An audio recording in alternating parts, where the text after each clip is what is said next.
ustedes que están aquí esta mañana, muchas gracias por acompañarnos, porque es una forma de reconocer que este trabajo va avanzando cada vez más para, de alguna manera, ampliar un espacio de paz y de reconocimiento a lo que es el género. Los debates acerca del género suelen generar disputas por múltiples razones. Hay debates sobre qué se ha de entender por género, acerca de cuál es la relación entre género y sexo, acerca de si se trata de dos conceptos sinónimos o disímiles, o de conceptos inconexos o interrelacionados. Se debate acerca de las relaciones que existen entre lo biológico y lo cultural, si se trata de campos totalmente distintos y diferenciados, o emparentados o interrelacionados. En fin, como muchas de las áreas del quehacer humano, las cuestiones acerca del género aún hoy en día siguen planteando más interrogantes que respuestas. Los estudios de las últimas décadas dedicados a la cuestión, la del género, más que resultar en respuestas claras y distintas, han permitido poner en cuestión buena parte de los presupuestos sobre los cuales las cuestiones referentes al sexo y a la manera como éste afecta y determina a las personas en la sociedad. Pero debo precisar algo. El hecho de que la discusión acerca del género no haya dado respuestas definitivas a los interrogantes que se han planteado no permite concluir que no se hayan hecho distinciones y avances en el debate. Hoy se han afinado los interrogantes, se han descartado malas respuestas y prejuicios que impedían comprender las cuestiones que se pretenden establecer. Al igual que ocurre en otras áreas del pensamiento humano y concretamente en otros ámbitos del derecho, el que no se sepa a ciencia cierta las respuestas a todos los interrogantes que se busca esclarecer no implica que no se sepa nada al respecto. Una de estas ideas que nos permiten llegar a acuerdos, por lo menos parcial y temporalmente en este tema, es que el género no es un asunto solo de mujeres. Hoy, en la apertura de este conversatorio sobre equidad de género en la Administración de Justicia, quiero defender esta idea, que a continuación paso a desarrollar. El género no es un asunto solo de mujeres.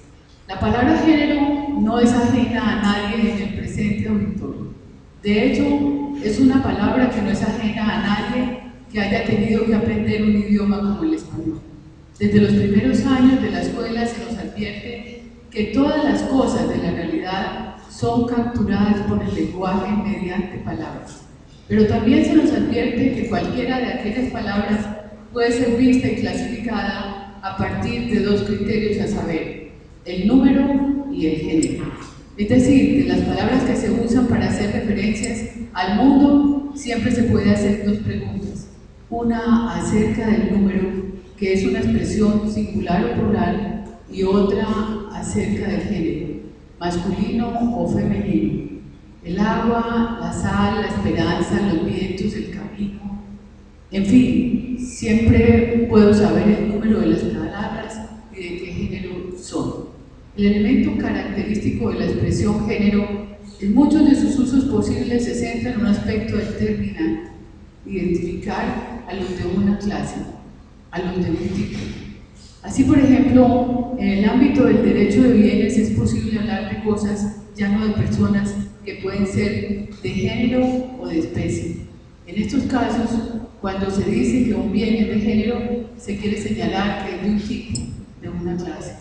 El concepto de género, a propósito de las personas, busca algo semejante.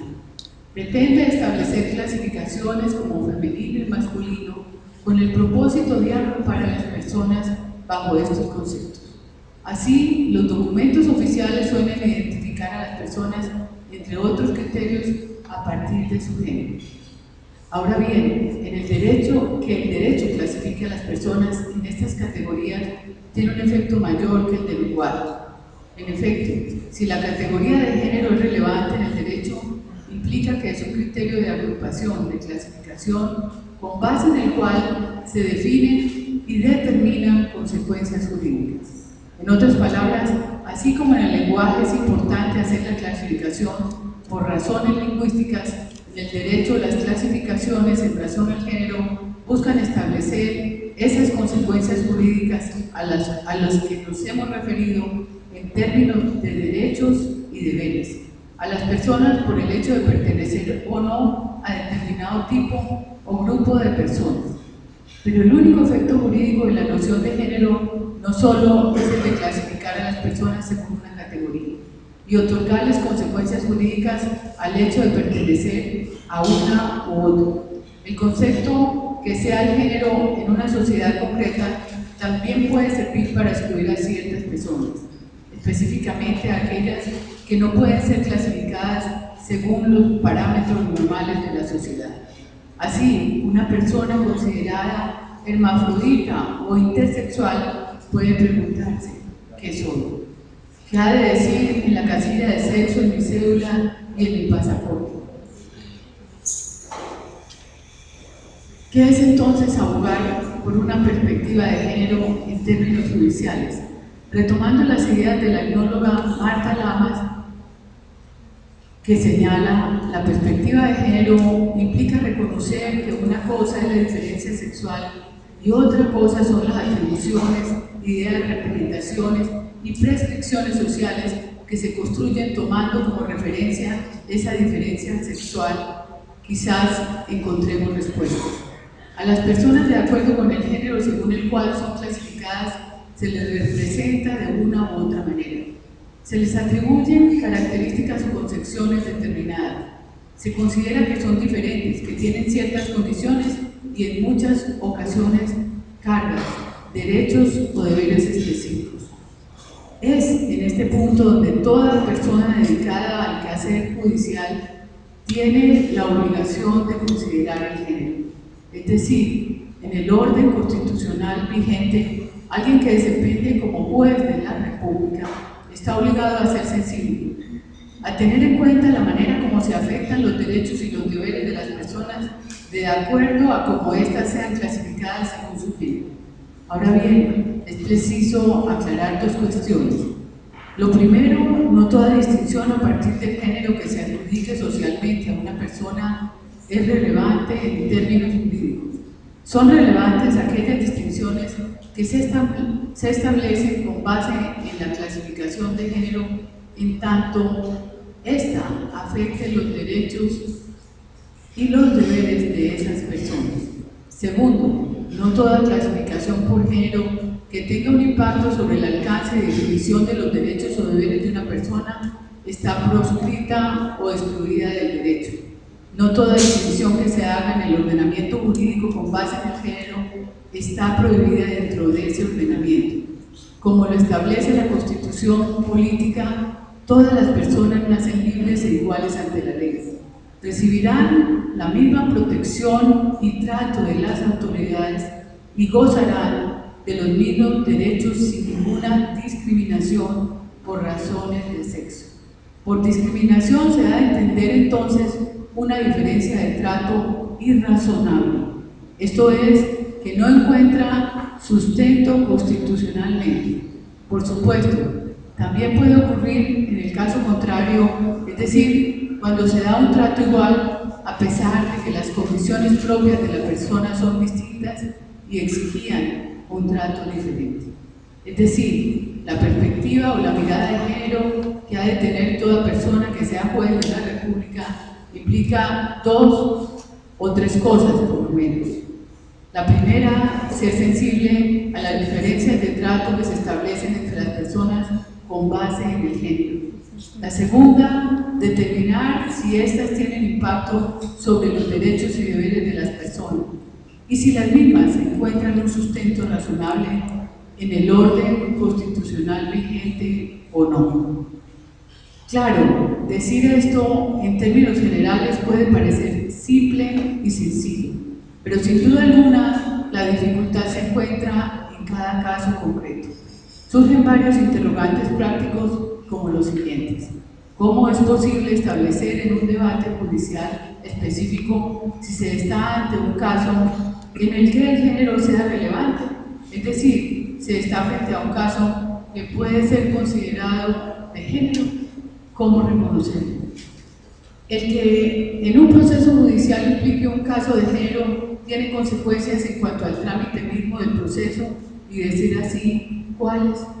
Un caso de género supone criterios jurídicos especiales en cuanto al análisis que se debe hacer del mismo, en cuanto al tipo de soluciones del caso que se deben establecer e implementar y cuáles.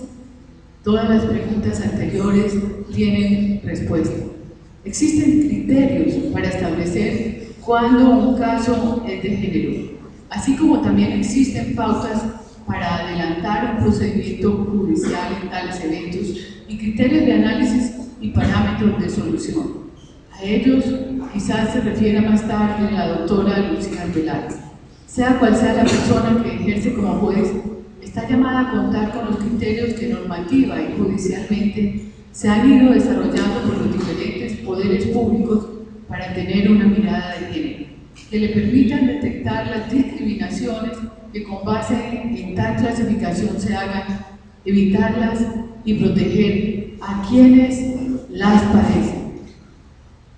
La mirada de género, por tanto, es relevante para toda persona que sea discriminada o excluida en razón a la manera como social, cultural o jurídicamente es regulado el tipo o la clase de sexo y cuerpo que se tiene. Históricamente, la discriminación en que se tenía a las mujeres llevó a que éstas fueran las primeras en protestar contra los efectos indeseados e irrazonables que jurídicamente se pudiera dar al género de una persona. Pero su lucha ni fue hecha solo para ellas, ni las benefició solo a ellas.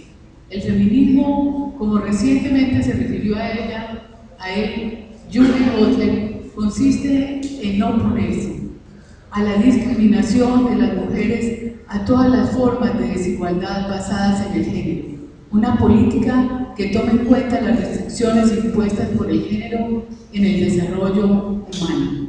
Por tanto, el feminismo fue tan solo el primer paso en la lucha por el respeto de las personas en razón de su género. El feminismo es un regalo de muchas mujeres combatientes y aguerridas para todas las personas de la sociedad. Este regalo consiste en haber construido un sinnúmero de herramientas que impiden que cualquier persona pueda ser objeto de discriminación con base en su clasificación por género. Es decir, toda persona tiene género y toda persona es susceptible de ser discriminada con base en este. No importa, por tanto, cuál es el género de la persona que se desempeñe como juez de la República. Es su deber ser sensible a las discriminaciones que con base en tal criterio puedan ser establecidas. No importa cuál sea el género de la persona que eleva su reclamo ante la justicia, si es con base en este que se le está sometiendo a una discriminación, ha de ser protegida. No importa cuál sea la persona que se vea obligada a conocer y resolver un caso de género. Su deber siempre será el mismo: identificar a la persona que ha sido discriminada en razón de su género, darle voz, dejar que su punto de vista sea oído y teniendo en cuenta y tomando además las medidas adecuadas y necesarias para protegerla y evitar que siga sufriendo un trato injusto. Por eso repito, hoy sabemos que el género no es una cuestión puramente de mujeres, es una cuestión que compete a todas las personas. En tal medida, todas las personas, incluyendo especialmente a los presentes, que desde distintas instituciones y tareas están llamadas a implementar una visión de género que permita evitar toda discriminación o exclusión con base en tal clasificación. Esa es la invitación que como representante de la Comisión Nacional de Género de la Rama Judicial He venido a hacerle a todas las personas que están presentes en este auditorio. Muchas gracias y doy por abierto el conversatorio en la ciudad de Villavicencio. Muchas gracias por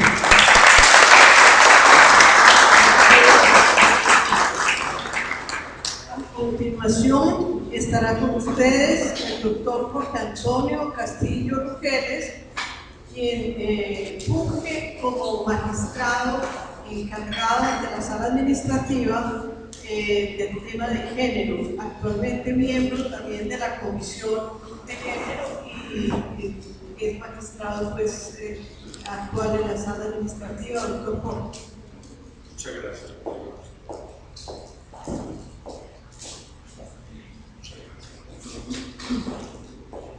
Muy buenos días. Muy buenos días.